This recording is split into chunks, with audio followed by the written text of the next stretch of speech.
দর্শক, করোনা আপডেটে আপনাদের স্বাগত জানাচ্ছি। আমি আকবর হোসেন সুমন। শুরুতেই জানাবো বিশ্ব পরিস্থিতি। বিশ্বজুড়ে করোনা ভাইরাসে আক্রান্তের সংখ্যা 3,83,00,000 ছাড়িয়েছে। দীর্ঘ হচ্ছে মৃত্যুর তালিকা। আক্রান্তের 99%-এর 83,72,736 জন আছেন অল্প ঝুঁকিতে, আর বাকি 1%-এর 69,977 জন আছে উচ্চ ঝুঁকিতে।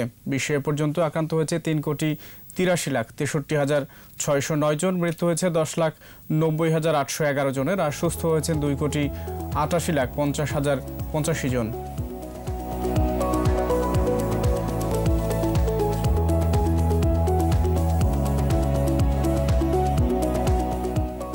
একদিনে আক্রান্ত হয়েছে 3,13,286 জন। মৃতের তালিকায় যুক্ত হয়েছে 5,011 জন।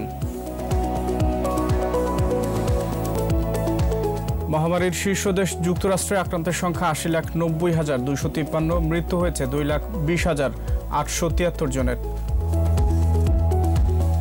আক্রান্তের দ্বিতীয় শীর্ষ দেশ দক্ষিণ এশিয়ার ভারতে করোনা সংক্রমিত হয়েছে 72,39,253 জনের। মৃতের সংখ্যা 1,10,617।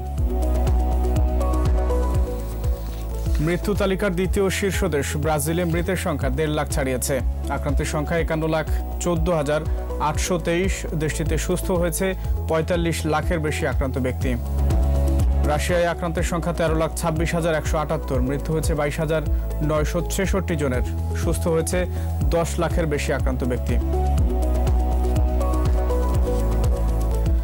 কলম্বিয়াকে টপকে পঞ্চমে এখন স্পেন। দেশটিতে করোনা সংক্রমিত হয়েছে 9,25,341 জন। মারা গেছে 33,204 জন। কলম্বিয়ায় কোভিড আক্রান্তের সংখ্যা 9 লাখের বেশি। মৃতের সংখ্যা 28,141।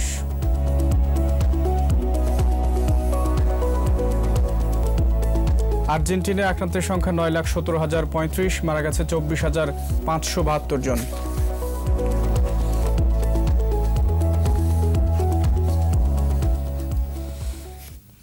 ইউরোপ জুড়ে করোনা মহামারীর প্রভাবে স্কুল, বার ও ক্লাব বন্ধের ঘোষণা দিয়েছে চেক প্রজাতন্ত্র।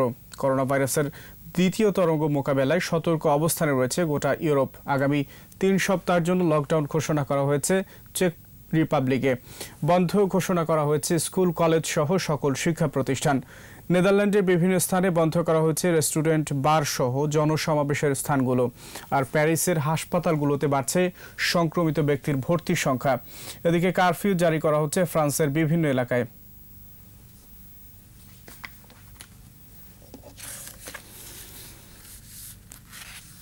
জেনে নেব স্বাস্থ্য অধিদপ্তরের সবশেষ তথ্য।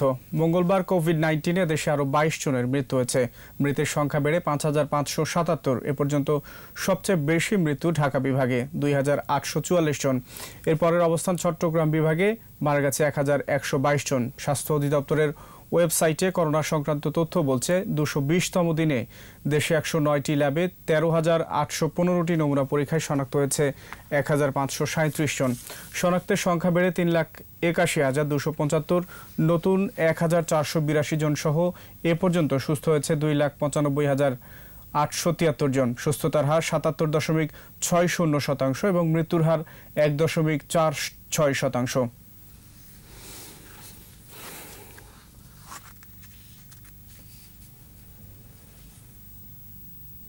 দর্শক, এই ছিল পর্যন্ত। নতুন তথ্য নিয়ে আবারও ফিরবো দুপুর 1টায়। দেখার আমন্ত্রণ। স্বাস্থ্যবিধি মেনে চলুন, একুশের সাথেই থাকুন।